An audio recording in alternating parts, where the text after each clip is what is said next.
Drama serial रथ का आने वाला एपिसोड बहुत ही इंटरेस्टिंग होने वाला है, क्योंकि दोस्तों आने वाले एपिसोड में आप देखेंगे अब सालार की वो दुआएं दोस्तों कबूल हो चुकी हैं, जिसके लिए दोस्तों वो बेसब्री से इंतजार कर रहा था। यानी कि कब वो ईमान जी के करीब आएगा और उससे शादी कर सकेगा। जैसा कि दोस्तों रिसेंटली एपिसोड में आपने देखा कि ईमान खुद चलकर सालार के पास आती है और उससे कहती है कि क्या वो उससे शादी करना चाहता है कि नहीं।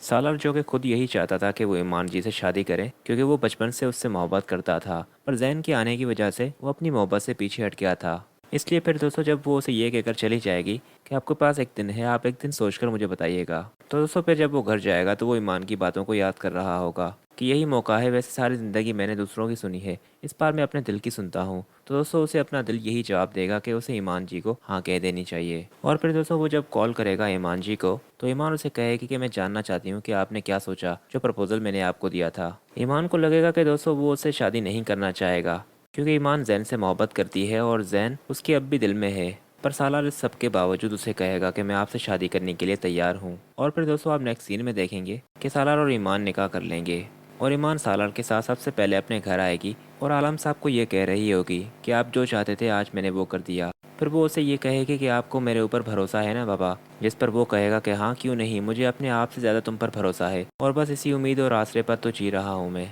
और फिर दोस्तों जब ईमान उसका हाथ पकड़ते हुए उसे कहेगी तो फिर जो मैं आपसे कहना चाह रही हूँ वो तसल्ली से सुनिएगा। और फिर दोस्तों ईमान उसे ये सब बता देगी कि उसने सालार से निकाह कर लिया है, जिस पर दोस्तों आलम साहब तो उठ खड़ा होगा और उसे कहेगा कि आखिर कितना परेशान करोगी तुम मुझे। सालार का मामू इसी बात को लेकर ही मुझे इतना सब सुनाकर गया था और तुमने जाकर यही बात को साबित कर दिया।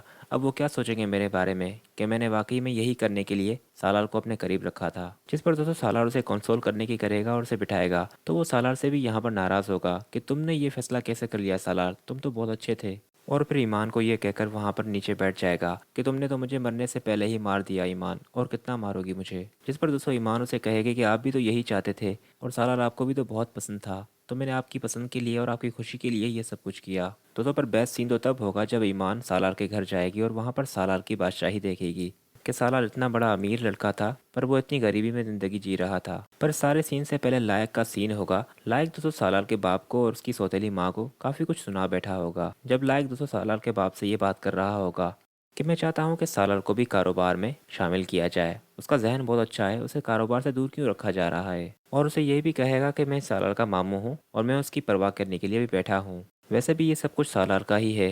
तो सालार के मामू की जब ये बातें सालार का बाप सुन रहा होगा तो उसे बहुत ही गुस्सा आ रहा होगा और फिर वो जाकर अपनी बीवी को कहेगा कि ये सब कुछ मैंने बहुत ही मुश्किल से पाया है और अगर ये मेरे हाथ से छिन गया तो मैं बता रहा हूँ कि मैं किसी को भी जीने नहीं दूंगा।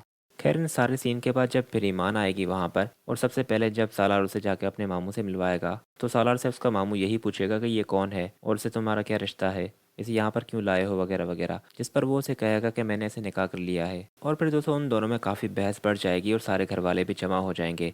सालार का मामू उसे ये कह रहा होगा कि कोई निकाह वगैरह नहीं हुआ, ये लड़की यहाँ पे नहीं रहेगी, इसे छोड़ के आओ अपने घर। पर यहाँ पर सालार स्टैंड लेगा और उसे कहेगा कि मैंने इससे शादी कर ली है और अब ये यहीं रहेगी।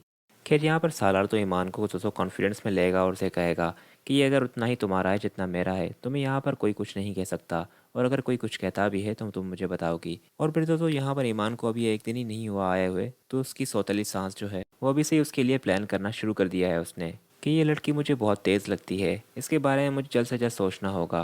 पर खैर दोस्तों इस बार सालार ईमान पर कोई भी आँच नहीं आने देगा, क्योंकि अब सालार वो सालार नहीं रहा। और सालार के इस बदलते रवैये को देखकर उसकी सौतेली माँ अपने शौहर को यही कह रही होगी कि लायक के आने के बाद और इस लड़की के आने के बाद तो सालार में जैसे कि जान ही आ गई हो, जो उसके अंदर का शेर इतने सालों से सोया हुआ था वो जाग उठा है।